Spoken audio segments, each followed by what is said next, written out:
Hi, this is Anil with a video tutorial for the Learning Lad on C programming. In this video tutorial, we're gonna write our first ever program in C. First, go and open up your div C++ compiler and go to File, New, Source File. So it's gonna open up a blank file. Go to this file, then Save As, and I'm gonna save it in my desktop, and I'm gonna name it First. Then make sure that it has the extension C source files. So save it. So as you can see here, our first.c is ready to go. Before writing the statements in our program, I just want to explain you about the functions. A function is a collection of statements to do some particular task. So in every program, we have to do some task again and again. For example, we have to print something to the screen, or to take the input from the keyboard, etc., etc. So the code for all these tasks are grouped into functions, and they are stored in some files which are called header files. To use that functions in our program, we just have to include that header files. So in C, we can include the header files by using a preprocessor directive. A preprocessor is a software which processes our source code before the compilation.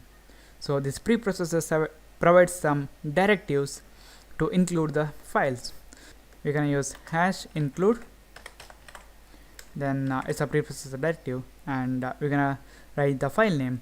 In this case, we want to include a file which contains the function for printing something to the screen and taking the input from the keyboard.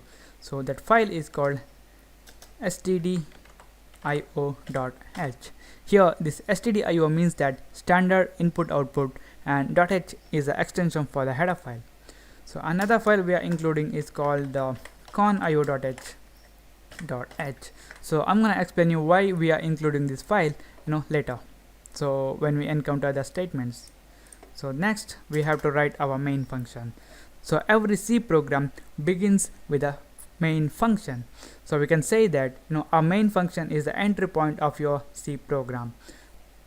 If you won't write your main function, then your compiler is gonna give an error like, okay, I can't find the main function, so I can't execute your code.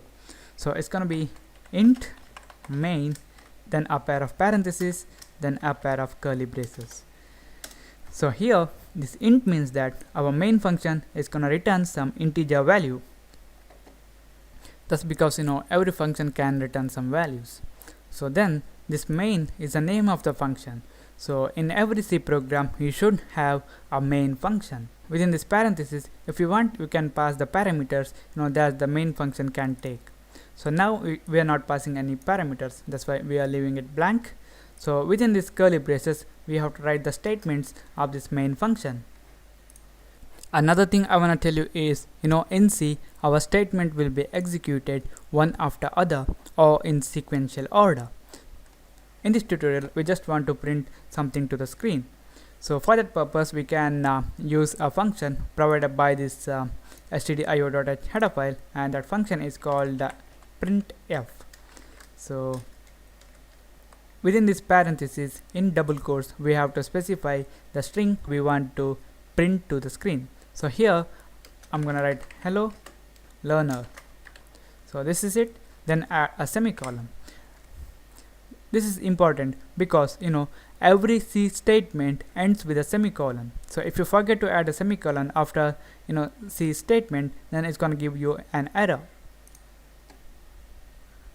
So now, as promised here that we are returning some integer value, we have to return it. We're gonna use return keyword to return some value, then we're gonna write 0. So now we're gonna save it, compile it, and run it. So I don't think whether you guys have seen a box just appeared and vanished. So that means that our program has successfully executed from here to here, and once our statements ended or finished, our program terminated. So the execution speed is so fast that we can see the output.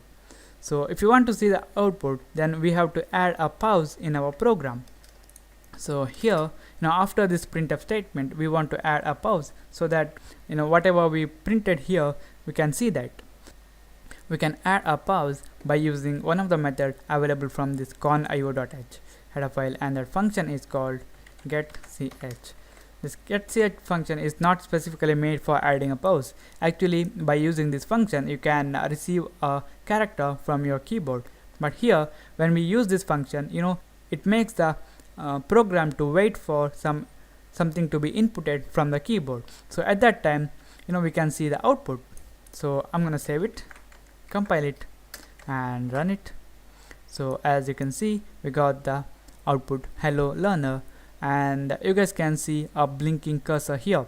It's just waiting for us to enter some key or enter some character from the keyboard. So I'm gonna press a key in my keyboard. You can press any key. Boom, that's it. We just terminated our program. So this is it. This is about the first program in C. So thank you for watching, and don't forget to subscribe. Also like my Facebook page at facebook.com/learninglad. So I see you in the next tutorial.